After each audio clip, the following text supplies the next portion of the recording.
안녕하세요. 21세기의 신을 믿는다는 것은 어떤 의미가 있을까요? 과학의 시대라고도 하고요. 이성이 지배하는 그런 시대에 하나님을 믿는다는 것, 어떤 절대적인 존재를 믿는다는 것이 얼마나 이성적인 행동일까요? 주위에 보면 야, 나도 교회 다니고는 싶어. 뭔가에 의지하고는 싶어. 그런데 과연 신을 믿는다는 것이 어떤 절대적인 존재를 믿는다는 것이 얼마나 이성적이겠는가. 또 내가 교회 안 다니다가 교회를 다니게 되면 안 다니던 사람들이 나를 너 참 바보 같은 선택을 했구나. 너 참 부족한 그런 이성적인 선택을 했구나 하는 어떤 따가운 시선이 있을까봐 교회에 발을 들여오지 못하는 분들도 있습니다. 또 내가 교회를 열심히 다니는 사람들 중에서도 자신의 믿음에 확신이 없는 분들도 좀 있더라고요. 그러니까 내가 기도할 때 하나님이 나한테 어떤 뜨거운 감동을 주시고 예수님께서 나를 보호해 주시는 그런 감정과 그런 경험이 있음에도 불구하고 이성적으로 생각했을 때 야, 과연 전능한 신이 있다고 믿는 것이 이게 타당한 걸까? 그러니까 나의 감정이나 나의 의지로 믿는 것은 이해하겠으나 그것이 이성적이고 상식적이고 어떤 정보력을 가진 그런 판단으로 내가 신을 믿는 것이 맞는 걸까? 라고 하는 사람들이 있습니다. 그것에 대한 이야기들은 사실은 많이 있습니다. 많은 책들이 있고요. 서점에 차고도 넘칩니다. 근데 그 책을 읽을 시간이 사실은 많이 부족하고요. 또 그런 책이 있다는 것조차도 모르는 경우도 꽤 있습니다. 그러니까 교회에 다니는 것을 거부하는 사람들은 자기 주위에 어떤 안 좋은 행동이나 어떤 선입견을 가진 어떤 정보를 통해서 야, 교회 다니는 사람들은 앞뒤가 꽉꽉 막힌 사람들, 나는 저 사람들 팀에 끼고 싶지 않아 라고 하는 선입견을 가진 분도 계시고요. 또 신앙생활을 그냥 교회에 왔다 갔다 하는 것으로 내가 신앙생활을 잘하고 있다 라고 생각하는 분들도 있습니다. 둘 다 그리 좋은 그런 모습은 아니겠죠. 이제 우리가 앞으로는 이 시간을 통해서 계속 살펴볼 거는요, 신의 존재, 그러니까 하나님의 존재에 대한 이야기를 계속 해볼 텐데요. 성경에는 분명히 신의 존재를 이야기하고 있습니다. 근데 성경은 나중에 살펴볼 거고요. 성경이 아닌 이성적으로, 철학적으로, 또 과학적으로 신에 다가간 많은 사람들의 이야기를 한번 차례대로 살펴보려고 합니다. 그런데 이제 그 시간에 앞서서 첫 시간인데요. 신을 믿는 사람들의 이야기를 아주 간략하게 한번 살펴보려고 합니다. 그래서 제목을 이렇게 붙였어요. 21세기의 신을 믿는 것은 이성적 판단인가? 교회 다니고는 싶은데 망설이는 분들을 위해서, 또 자신의 신앙에 확신이 없는 기독교인들을 위해서 아주 짧은 그런 이야기를 해보려고 합니다. 자, 신을 믿는 사람들, 일반 사람들 말고 좀 똑똑한 사람들, 어떤 학자들은 없겠는가? 라는 질문을 저도 받고 또 저희 주위 사람들도 봤습니다. 누가 있을까요? 사실은 정말 많습니다. 너무나도 많습니다. 너무나도 많은데 몇몇 사람들만 한번 살펴보도록 하겠습니다. 칸토르라고 하는, 칸토어라고도 이렇게 발음을 하던데요. 이분은 이제 19세기, 20세기 거쳐서 살았던 러시아 출신의 독일 수학자입니다. 수학자 하면 벌써 머리가 아프죠. 예. 중학교 1학년 올라가면 첫 수학이 집합을 배웁니다. 집합. 지금도 똑같을 거예요. 예. 집합을 배우는데 그 집합론의 가장 선두에 있었던 사람이 바로 이 게오르그 칸토르입니다. 그리고 이제 고등학교 수학 올라가면, 고등학교 1학년에 올라가면 이제 그 무한이라고 하는 걸 배우죠. 팔자 옆으로 누워놓은 거. 그게 이제 고등학교 올라가면 무한을 배우는데 그 무한에 대한 개념을 또 잡은 사람이 바로 이 게오르그 칸토르입니다. 그러니까 이 칸토르는 중학교 1학년 수학과 고등학교 1학년 수학에서 절대 빠질 수 없는 아주 대표적인 수학자입니다. 이분의 이제 아버지는 루터교회 목회자였고요. 어머니는 가톨릭 신자였고, 그래서 이 칸토르도 아주 독실한 루터교의 신자였습니다. 그래서 이 칸토르는 수학을 가지고 신의 존재를 증명하려고 일평생을 연구를 합니다. 대단한 사람이죠. 그러니까 우리가 신이랑 신앙이라고 하는 것은, 그러니까 내가 원래 사는 어떤 사회생활, 직장생활이 됐든 일터가 됐든 뭐 어떤 곳이 됐든 거기에서 신앙생활을 하다가 주일이네, 교회 일요일이네, 나 이제 교회 가야지 라고 하면서 거길 떠나서 교회로 가는 것이 신앙생활, 그러니까 교회에서 일어나는 것이 꼭 신앙생활만의 전부가 아니고요. 우리의 모든 것이 다 신앙생활이라고 하지 않습니까? 그러니까 이런 수학자는 수학으로 신의 존재를 증명하는 그 일을 수십 년 동안 해온 것이죠. 그래서 칸토르에게 있어서 수학은 신학의 도구가 될 수 있었습니다. 그리고 그의 집합론은 형이상학적인 신학으로 통합될 수 있었죠. 이 칸토르에 대해서도 이 칸토르뿐만 아니라 여기 나오는 학자들은 차근차근 하나씩 다 살펴보도록 합니다. 창조적으로 가능한 것의 기원에 관한 통찰을 모두 연장시키면 틀림없이 하나님에 대한, 신에 대한 지식의 연장이 나온다 라고 이야기를 했습니다. 19세기의 가장 위대한 수학자 중 한 사람입니다. 또 한 사람은 레오나르드 오일러입니다. 오일러는 이 이과생들은 오일러의 이름은 다 들어봤습니다. 예. 칸토르의 이름도, 칸토르는 수학자니까 수학한 사람들 많이 들어봤고요. 오일러는 공대 쪽, 이과 쪽에 있는 사람들은 오일러를 모르면 공부를 전혀 안 했다라고 말할 수 있을 정도로 천재라고 볼 수 있습니다. 1707년 스위스 이제 바젤에서 태어났고요. 아버지는 목사님이었고, 그죠? 또 이 어머니도 목사님의 딸이었습니다. 그래서 아주 자연스럽게 신학을 접했고요. 시브리어, 그리스어, 라틴어, 프랑스어, 러시아어에 아주 능통했습니다. 그러다가 이제 수학으로 전공을 선택합니다. 2007년이 오일러 탄생 300주년이었는데요. 스위스 사람이었으니까 이 사람의 300년을 기념하기 위해서 우표도 발행하고 기념식도 하고 어마어마한 그러한 그런 기념을 했습니다. 오일러가 어떤 수학자인데 뭔 업적을 했느냐, 우리랑 뭔 상관이냐. 우리가 음악 들을 때 mp3 많이 듣잖아요. mp3. 또 우리가 지금 컴퓨터 쓸 때 보는 이미지 있죠. JPG 이미지라고 많이 하잖아요. JPG 근데 그 JPG 이미지의 파일의 원리가 다 이 오일러의 이 원리, 이 사람의 공식을 기반으로 한 그런 결과물들입니다. 대단한 사람이죠.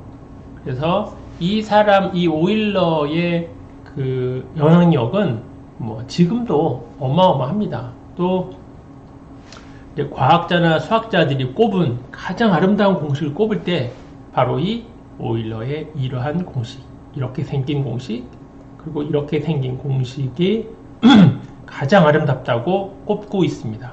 그러니까 수학자들이 꼽을 때 가장 아름다운 공식은 가장 단순해야 되거든요. 어떤 공식이 책 한 페이지다, 두 페이지다 이러면 그건 공식으로서 사실은 가치가 별로 없다고 보는 거죠. 아주 간략하면서도 거기에 모든 것을 함축해 있는 그것을 가장 아름답고 단순한 공식이라고 보는데, 오일러의 이 공식이 가장 아름다운 공식으로 꼽힙니다. 이 오일러는 참 대단한 수학자라고 볼 수 있겠죠. 그 다음에 이제 논리학자인데요. 쿠르트 게델이라는 사람은 20세기에 아주 대표적인 그런 논리학자이면서 수학자입니다. 그래서 타임지가 선정한 20세기 가장 위대한 인물 가운데 한 명으로 꼽혔고요. 논리학자니까요. 아리스토텔레스 이후에 가장 위대한 논리학자로 뽑는다면 쿠르트 게델을 꼽습니다. 이 사람은 이렇게 얘기했습니다. 과학은 성경의 마지막 책, 요한계시록이죠. 계시록에 예언된 세계의 종말을 확인해주며 다음의 성경 구절을 위한 여지를 허용한다. 하나님이 새로운 하늘과 새로운 땅을 창조하셨다. 예. 그러니까 과학으로 새로운 땅과 새로운 하늘을 새롭게 해석하고 거기에서 신의 숨결과 신의 발자취를 찾을 수 있다라고 본 것이 바로 크루드 게델입니다. 크루드 게델의 불완전성 정리 같은 것으로 인해서 수학계가 완전히 뒤집혔지 않습니까? 그것도 우리 나중에 한번 살펴보도록 하겠습니다. 그 다음에 조금 더 먼저 있었던 라이프니츠라고 하는 사람이죠. 독일의 철학자이고 수학자이고 정치가이고 외교관이기도 합니다. 이제 1714년에 단자론이라는 책에서 하나님의 존재의 증명을 시도합니다. 라이프니츠는 또 이 적분, 미분을 찾은 그런 발견한 수학자로도 아주 유명하죠. 라이프니츠랑 같은 세대를 살았던 사람이 이제 아이작 뉴턴이고요. 아이작 뉴턴은 영국에서, 라이프니츠는 독일에서 똑같이 미분을 같이 발견을 합니다. 그래서 이 라이프니츠의 업적도 이 사람의 학문의 그런 영향도 어마어마하죠. 근데 바로 이런 분들도 다 신의 존재를 자신의 책을 통해서 계속 연구하고 증명했다는 거예요. 예, 우리는 그들의 증명을 지금도 계속 배우고 있습니다. 여기 아이작 뉴턴도 마찬가지로 아주 신실한 기독교인이었죠. 예. 자, 그 다음에 이제 데카르트라고 하는 프랑스 철학자입니다. 근대 철학의 아버지라고도 불리죠. 이 르네 데카르트가 나는 생각한다, 고로 존재한다 라는 그런 말을 남겼는데 그의 철학의 가장 큰 그런 주제는 과연 신의 존재를 어떻게 증명할 거냐였습니다. 그러니까 신이 존재하는데 이거를 안 믿는 사람들 있잖아요. 교회를 안 다니는 사람들에게 어떻게 이성적으로 잘 설득시켜 줄까라고를 일평생 연구한 사람이 바로 이 르네 데카르트였습니다. 그래서 이런 얘기를 합니다. 저는 항상 신과 하나님과 영혼이란 두 가지 문제는 신학보다도 오히려 철학에 의해서 논쟁될 문제들 중 가장 주요한 것이라고 여깁니다. 왜? 신자의 우리들에게는 인간의 영혼이 육체와 함께 멸하지 않는다는 것과 하나님이 계시다는 것이 신앙에 의해서 믿으면 되는 것이지만 비신자에게는 이 두 가지 것을 먼저 자연적 이성에 의해서 증명해 주지 않으면 어떠한 종교나 또 거의 어떠한 도덕상의 윤리도 받아들이게 할 수 없게 된다고 생각하기 때문입니다. 그것이 데카르트의 성찰, 방법소설과 같은 그의 아주 대표적인 철학서에 그 철학책을 쓴 이유입니다. 전도하기 위해서. 그냥 쉬운 말이 그거예요. 안 믿는 사람들 믿게 하기 위해서. 믿는 사람들은 믿으니까 관계없어요. 교회를 다니고 또 신앙의 훈련을 받았으니까 그 사람들 잘 다니면 돼. 근데 안 믿는 사람들 많잖아. 이 사람들 어떻게 할 거야? 성경에 써있으니까 믿으라고 할 거야? 그것도 있지만 이 사람들이 이성적으로 접근하겠다는 거예요. 그래서 이 성찰이라고 하는 그의 책을 통해서 비그리스도인들이 그리스도인이 되도록 평생을 노력했다. 데카르트가 그런 사람입니다. 우리는 그러한 신앙의 선배를 두고 있는 것이죠. 그러니까 유신론자들은 바로 그러한 신앙의 선배들을 많이 두고 있다. 이렇게 보시면 되겠습니다. 그 다음에 임마누엘 칸트입니다. 칸트는 철학을 공부하는 사람이건 안 하는 사람이건 이름은 들어봤지 않습니까? 임마누엘 칸트. 이 위대한 철학자가 어떤 사람인가? 그 사람은 바로 하나님이 있다고 일평생 믿고 그 하나님의 존재를 증명하려고 또 일평생 연구한, 매진한 그러한 철학자입니다. 칸트가 기독교인이었어? 맞습니다. 칸트는 그의 실천 이성 비판에서 이렇게 얘기를 해요. 생각할수록 더욱 새롭게 내 마음을 벅찬 감동과 경의로 채우는 두 가지 사실은 바로 내 머리 위에 별들이 총총한 하늘과 나의 내면에 존재하는 것입니다. 칸트가 봤을 때 하늘의 별들이 저렇게 아름답게 빛나는 것, 사라지지 않고 충돌하지 않고 저기 빛나는 것과 내 마음속에 있는 도덕심이야말로 바로 신앙의 가장 중요한 두 가지 기둥이다 라고 이야기를 합니다. 한테는 사람들한테 얘기해요. 교회 열심히 다녀라. 왜? 사람이 도덕적으로 뭔가 열심히 노력을 하고 내가 어떤 다짐을 한다 하더라도 그거 쉽게 무너진다고 봤거든요. 우리도 그렇지 않습니까? 교회 다니는 사람도 그래요. 뭔가 다짐을 하지만 그것이 잘 안 되죠. 예, 왜냐면 약하기 때문에 인간의 의지가 약하잖아요. 그래서 칸트는 교회 열심히 가서 그렇게 도덕적으로 뭔가 나아지려는 사람들과 함께 연합을 해서 선을 이루는 거, 그것이 가능하다라고 이야기를 합니다. 자, 그 다음에 헤겔이 있죠. 18세기, 19세기의 아주 대표적인 또 철학자입니다. 이 사람이 고린도전서 13장 1절을 인용해서 이렇게 얘기를 합니다. 하나님에 대한 지식 없는 신학이 무엇이란 말인가? 신에 대한 지식 없는 철학 또한 도대체 무엇이란 말인가? 오직 쇳소리여 우리는 꽹과리 뿐이다. 예. 해결하면 또 대단한 사람, 대단한 철학자 아닙니까? 이분도 신의 존재를 증명하기 위해서 일평생 또 철학을 연구한 분입니다. 이 사람이 이렇게 이야기를 합니다. 신이 자연 속에서 자신을 계시한다고 하지만 그러나 신은 자연에, 다시 말해 돌, 식물, 동물의 자신을 계시할 수 없다. 왜냐하면 신은 정신이기 때문이다. 따라서 그래서 신은 마찬가지로 정신적 인간에게만 자신을 계시한다. 그러니까 돌멩이 이런 거가 신을 믿는 건 아니죠. 그래서 정신을 갖고 있는 신도 정신이니까 정신을 갖고 있는, 따라서 신을 인식하는 것은 제한된 인간 이성이 아니라 바로 인간 속의 신의 정신이다. 그러니까 인간의 제한된 것에 신의 계시를 통해서 신을 믿게 된다라고 이야기를 합니다. 그 다음에 이제 과정 철학자의 대표적인 철학자죠. 20세기의 가장 대표적인 철학자 한 명을 꼽으란다면 바로 화이트헤드를 꼽습니다.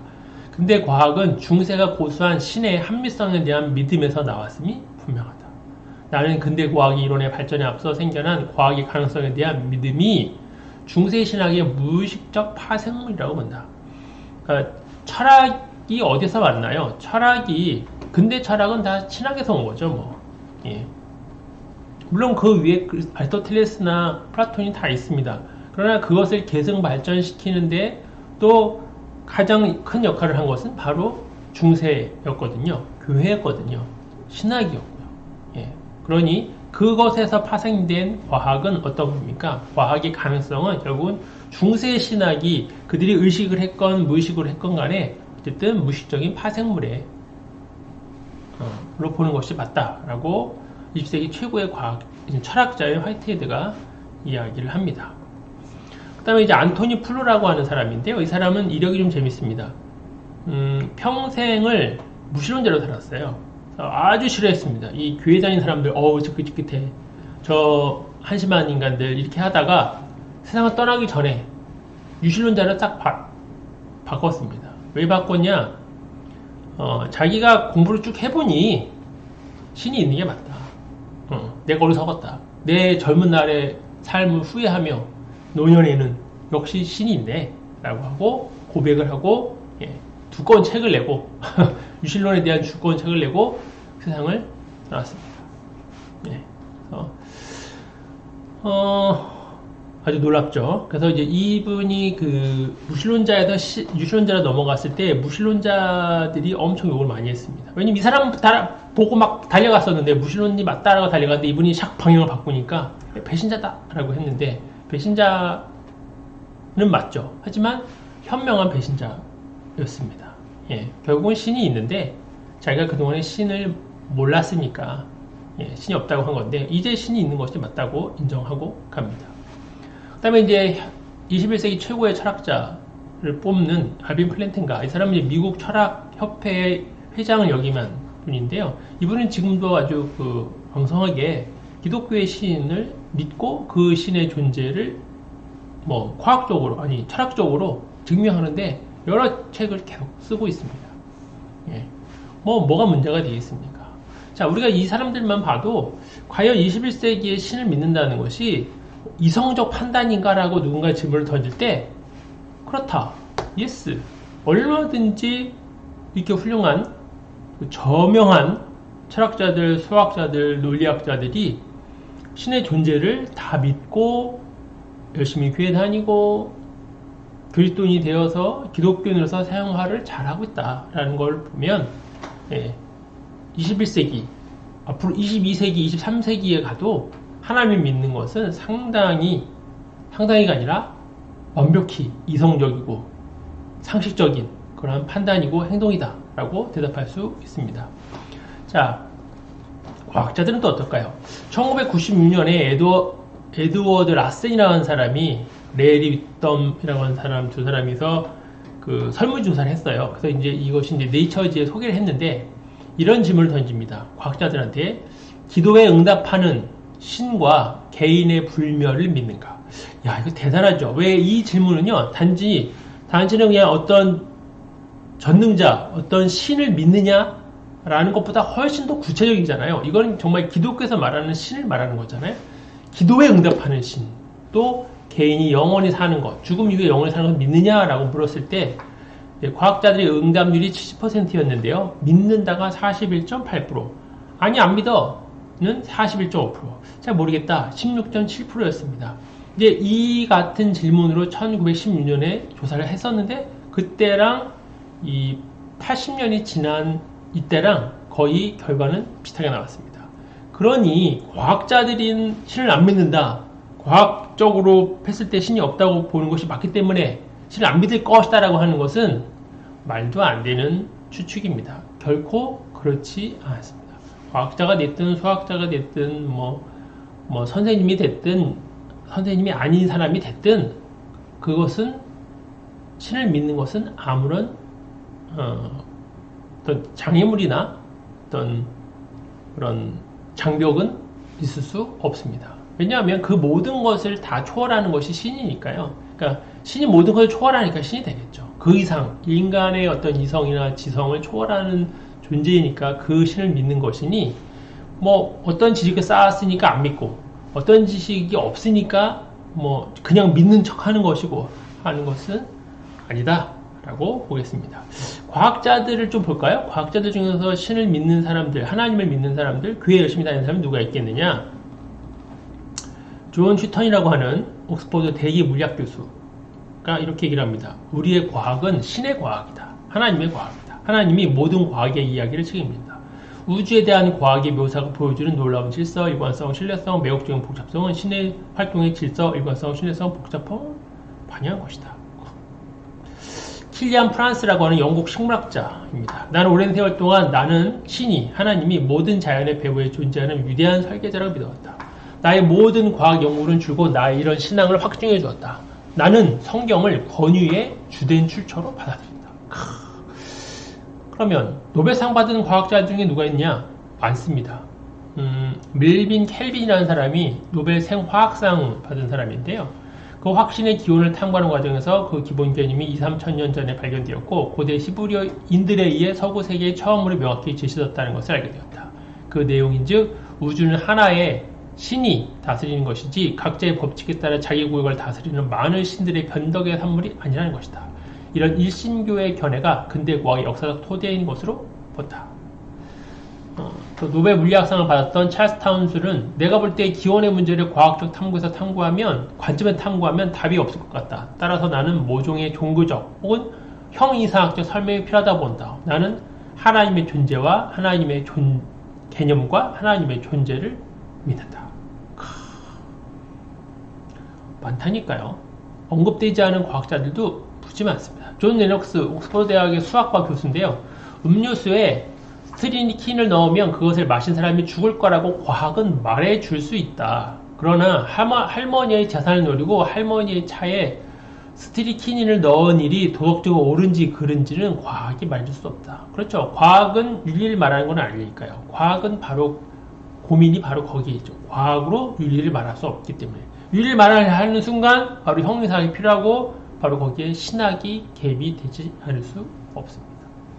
아노 펜지어스가 78년 노벨상을 받았는데요.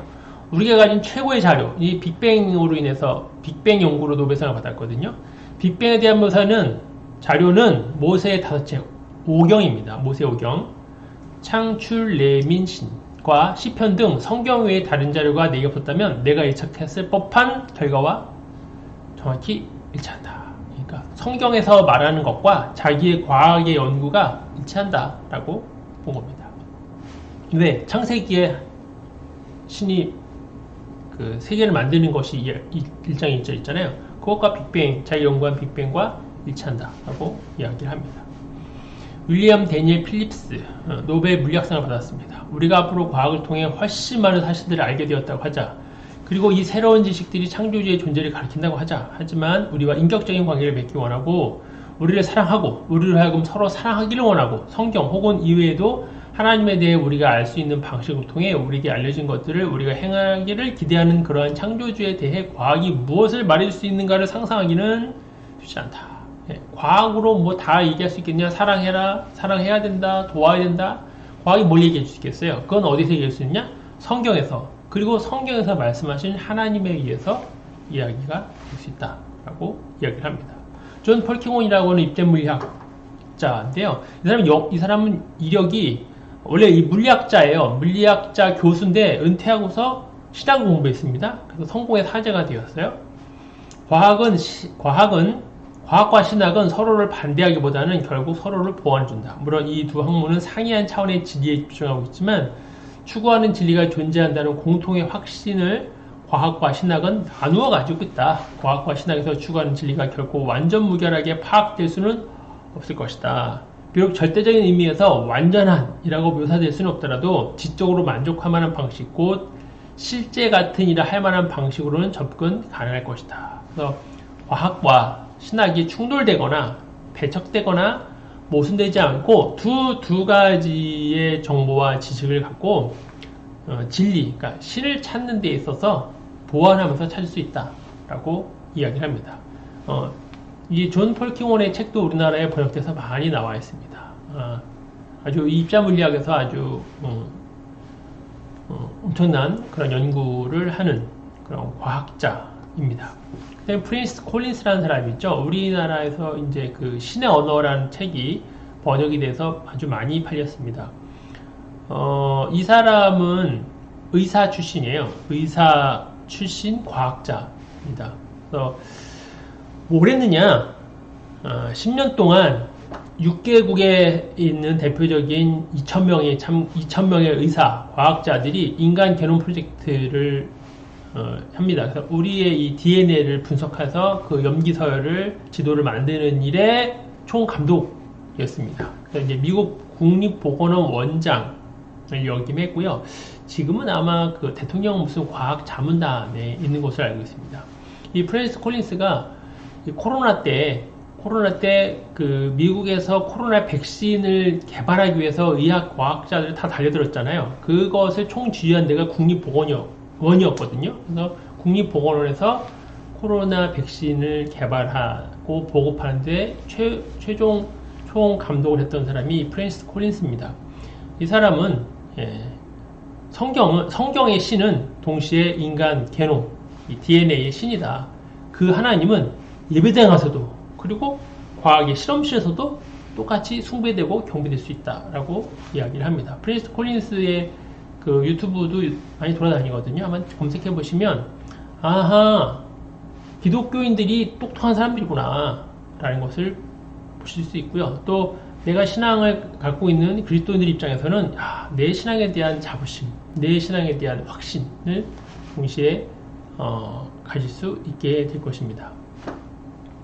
21세기에도 신을 믿는다는 것, 하나님 믿는다는 것이 과연 이성적 판단이냐, 과학적이냐, 뭐 그냥 조금 다른 말로 하면 제정신이냐?